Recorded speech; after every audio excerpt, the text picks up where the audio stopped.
लोकशाहीचा बुलंद आवाज, रिपब्लिकन वार्ता, महाराष्ट्र। मशालीच्या प्रकाशाने यवतमाळ वाशिम मतदारसंघातून संजय देशमुख विजयी झाले।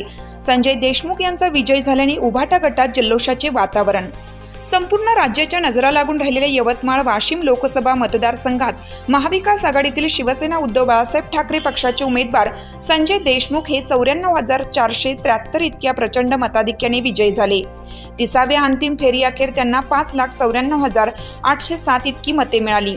तर महायुतीतील शिवसेना शिंदे गटाच्या उमेदवार राजश्री हेमंत पाटील यांना 5,03,34 इतकी मते मिळाली।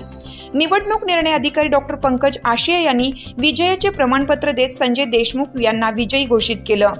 याबाबत अधिक माहिती अशी की यवतमाळ वाशिम लोकसभा मतदारसंघाच्या निवडणुकीच्या निकालाची मतमोजणी सुरू होती, परंतु अधिकारी यांनी 20 फेऱ्या जाहीर करीत असतानाच 20व्या फेरीत महाविकास आघाडीचे संजय देशमुख यांनी 4,38,667 मते घेतली, तर त्यांचे प्रतिस्पर्धी महायुतीचे राजश्री पाटील यांनी 3,73,662 मते मिळवली होती।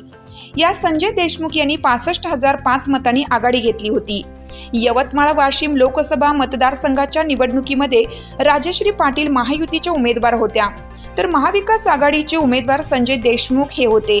या दोघातही अतिशय जोरदार लढत झाली, परंतु संजय देशमुख काही फेऱ्यांमध्ये लीड कमी होता मात्र तरीही यामध्ये राजश्री पाटील आघाडी घेतील असे कुठेही जाणवत नव्हतं। एकूण झालेल्या सर्व फेऱ्यांपर्यंत संजय देशमुख हेच आघाडीवर असल्याने त्यांचाच विजय निश्चितपणे होईल असा तर्क होता आणि तो प्रत्यक्षातही झाला। आणि शेवटी शिंदे शिवसेना गटाच्या जयश्री हेमंत पाटील यांना 5,03,34 मते मिळाली, तर शिवसेना उद्धव बाळासाहेब ठाकरे गटाचे उमेदवार संजय उत्तमराव देशमुख यांना 5,94,807 मते मिळाली।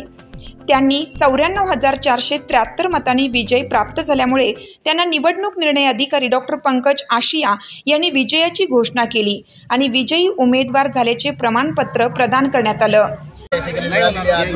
पूर्ण व्हायचं आहे आणि पूर्ण काउंटिंग झाल्यानंतर त्याच्या निकालाच्या बाबतीत मी बोलणार आहे, परंतु आनंदाचा क्षण आहे। या ठिकाणी तमाम आमच्या सर्व मतदार बंधूंचं मी मनापासून या ठिकाणी आभार व्यक्त करतो आणि आमच्या सर्व कार्यकर्त्यांचं सुद्धा मनापासून आभार व्यक्त करतो।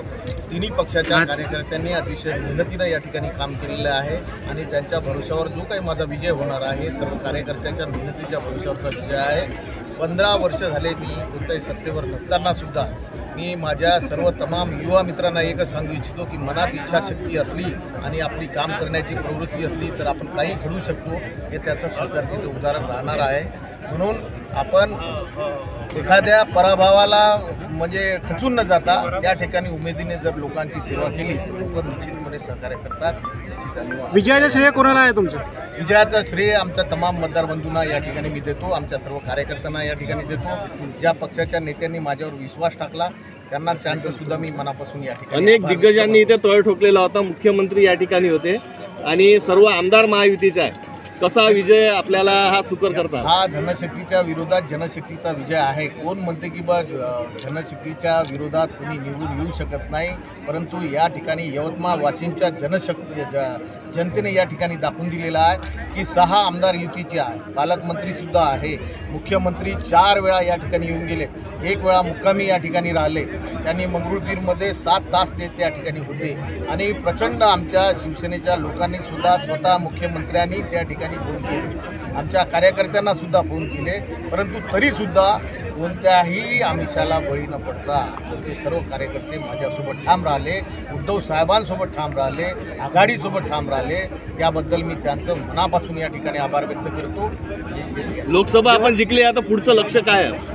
आता लोकसभा निवडणूक झाल्यानंतर पुढचं लक्ष 6 विधानसभेमध्ये आमची आघाडीचे जे उमेदवार राहतील ते 6च्या 6 उमेदवार कसे निवडून आणता येईल याच्यासाठी माझा प्रयत्न। रिपब्लिकन वार्ता महाराष्ट्र न्यूजसाठी विदर्भ उपसंपादक राजेश ढोले, यवतमाळ।